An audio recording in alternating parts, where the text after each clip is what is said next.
কি বলবো, অনেক আনন্দে থাকি, যেটা একটা বছর পুরোপুরি অপেক্ষায় থাকি যে বলে বোঝাতে পারবো না কতটা আনন্দ। আমাদের ধর্মীয় উৎসব বছরে একবারই হয়, অনেক আনন্দিত আমরা, অনেক আনন্দিত, আর আজ বছরে একবারই আশায় থাকি। বাংলাদেশের একমাত্র স্মার্ট সিটি বসুন্ধরা এখন আরো নিরাপদ, আধুনিকতায় আরো এক ধাপ এগিয়ে। সবাই মিলে অনেক আনন্দ করি। এই রথযাত্রা অনেক মানুষ আসে, অনেক দূর দূরান্ত থেকে আসে।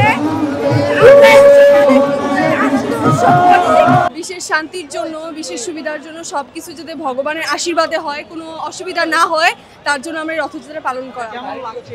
তো খুব ভালো লাগছে, খুবই আনন্দ লাগছে, সবই সিকিউরিটি ভালো, পরিবেশও ভালো, হরে কৃষ্ণ, ভালোই লাগছে।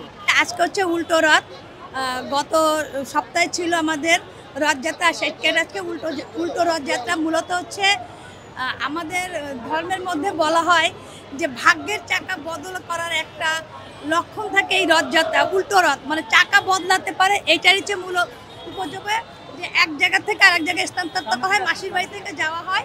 এটা তো হচ্ছে রথযাত্রার মূল উপযোগ্য। এবং সবচেয়ে বড় কথা হচ্ছে যে ভাগ্যের যে চাকা, এই ভাগ্যের চাকা বদলানোর মাধ্যমেই আমাদের এই রথযাত্রাটার সৃষ্টি।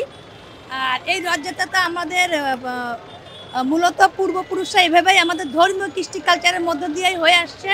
এবং আমরা প্রত্যেকেই ভগবান শ্রীকৃষ্ণকে এক স্থান থেকে অন্য স্থান থেকে আনা হয়, এবং অসম্ভব আনন্দের মধ্য দিয়ে আমরা র্যালির মাধ্যমেই আমরা এই রথযাত্রাকে উদযাপন করি। এবং আমাদের এই ভগবান শ্রীকৃষ্ণের এই যে রথযাত্রাটা যেটা হয়, আমরা যে দড়িটা টানি, এই দড়িটা টানাতে আমাদের মনে হয় যে চাকাটা ঘুরতেছে। এই চাকা ঘোরাতে সাথে সাথে আমাদের ভাগ্যেরও পরিবর্তন আসে, মানে উত্থান থেকে পতন হয়, পতন থেকে উত্থান হয়। সাধারণত আমরা চেষ্টা করি সার্বক্ষণিকভাবেই যেন পতন থেকে উত্থানই হয়, মানে সার্বক্ষণিক ভাগ্যের চাকা যেন বদল হয় এবং ভাগ্যের চাকা যেন ভালো হয়। সবাই সাধারণত ভাগ্যই ভালো, ভাগ্যকেই মানে। এই ভাগ্যের চাকা বদল হওয়ার জন্যই আমরা মূলত আজকে এই রথযাত্রা, আমরা এই রথযাত্রাতে এসেছি। এবং আপনারা জানেন যে বিভিন্নভাবে আমরা র্যালি করে থাকি এবং এক স্থান থেকে আর এক স্থানে যাই, এবং আনন্দ উৎসব হই হুল্লার মাধ্যমেই আমরা এই রথযাত্রা পালন করে থাকি।